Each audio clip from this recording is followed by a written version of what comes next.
Classic Bowl in Mississauga with Dave Betts of Honeymoon Suite, and you guys are going to be heading out on the stage in about an hour or so. And when I saw you arrive here at the venue today, you had been in really miserable traffic trying to get here.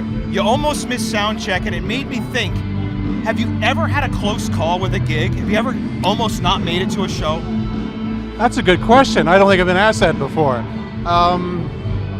No, the worst that I can recall was once having very bad food poisoning. And to the extent where it was so bad, I thought I couldn't do the show. I remember mentioning to our then tour manager, I don't think I can do this show. And he's like, oh, Dave Betts, funny guy. But, I literally, I had a bucket right beside me, and I was, I just barely playing and pulled it off and went back. And I had food poisoning this last year, too, but it wasn't as bad. So those are the closest. What the hell are they giving you backstage to eat? It was something that I ate like the night before. Right. And it just like, It's a new lesson, no eating at least a week before a show, right? No, I eat right up till you go on.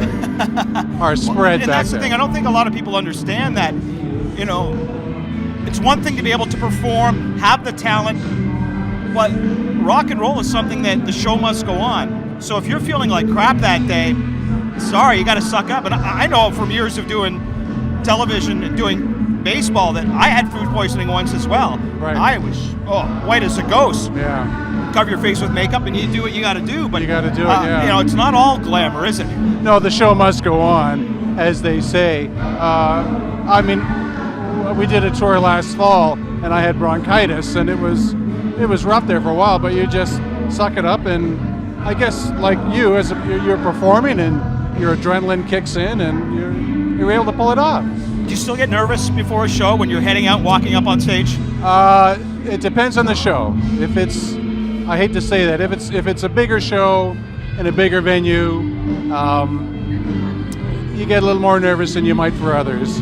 But it's funny because you do the sets, and even though you might not have played together for a couple of weeks, it's like putting a record on. It just start and you go and you remember everything, and we've been together off and on for many, many years, and so you're a lot more comfortable together as a band, and hopefully things are tight.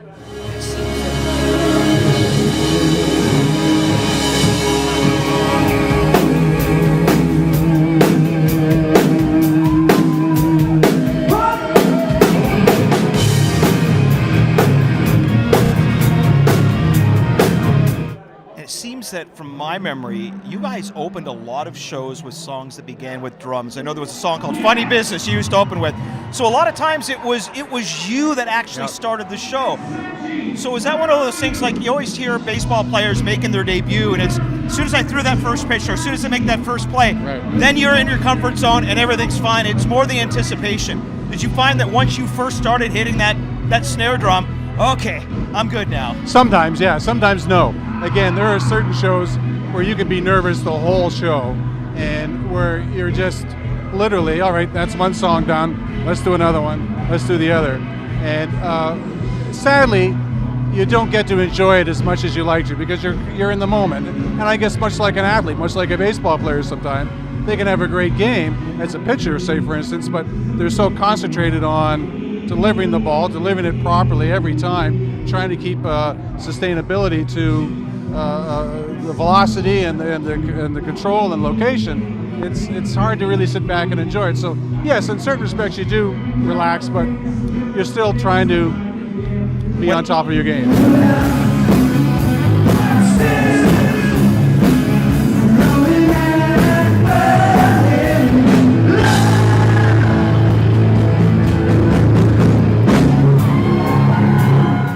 I've watched you on stage, you always look like someone who really loves doing what you do. You're having a lot of fun. You're having a blast while you're on stage.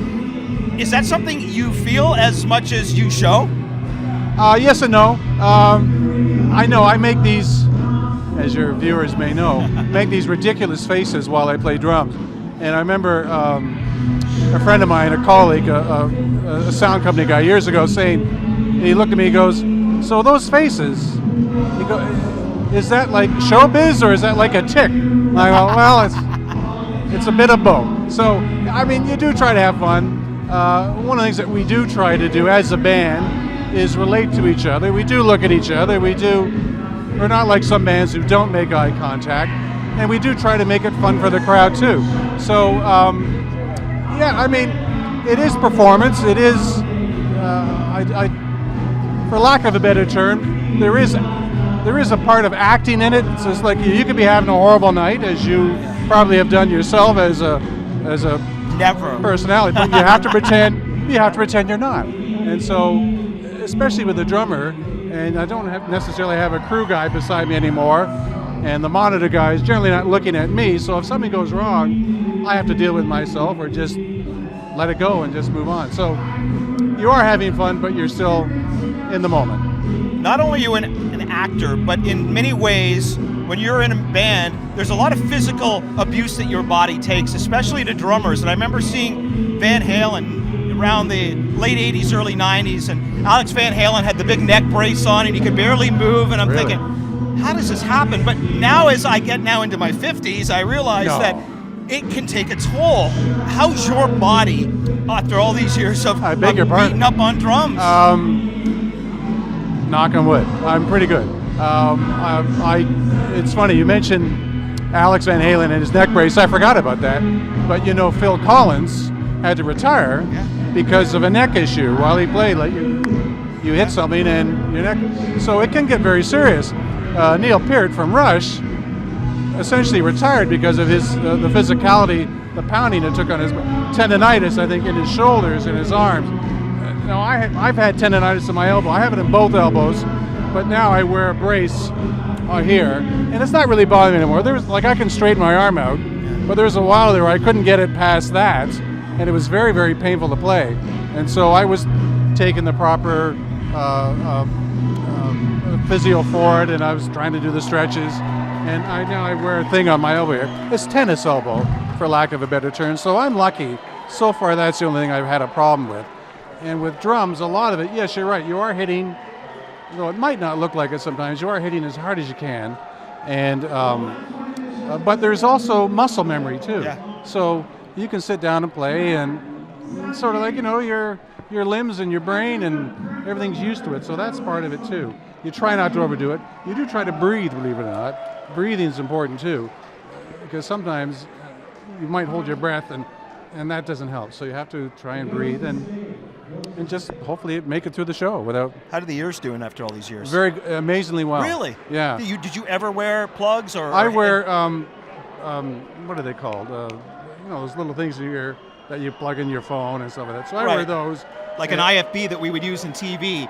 Like mine not even that good. Mine, what do they call it? They allow you to wear it on a plane. I'm having a brain cramp. I apologize. Earbuds. I wear earbuds. Like noise canceling. Right, and so I still have a monitor wedged by me that I can hear myself and the band. But I have these buds plugged into a drum machine that gives me the tempo for the songs, for most of the songs, and so that helps immensely. When they fall out, it's wow, that's loud. But I'm lucky, and when you could be worse. When you think of the history of Spinal Tap drummers, the fact that you're still sitting here is probably a very good thing, right? Who knew? Who knew? No, honestly. I left Honeymoon Suite for 17 years, and I worked in the industry for 11 years, and then was a stay-at-home dad for a young girl at that time for a few years as well. And still am, as she's older. But never in my wildest dreams, as a young musician, did I ever think that I would still be playing drums. And it was never really something that I envisioned myself doing. I actually wanted to get into what you eventually get into. I wanted to get into television or radio, television arts, or something along those lines. Well, you're very articulate, I have to give you that. Well, who knew? But not necessarily in front of the camera, behind the camera maybe, whatever. And so I just was lucky that I ended up going into something where it worked out well, and I've been able to continue that. And so I always, to this day, say I've been very lucky in life and many things, but certainly playing drums now in my 60s in a rock band, and people are wonderful, and we play about 40, 50 shows a year across the country and elsewhere, and people are so nice.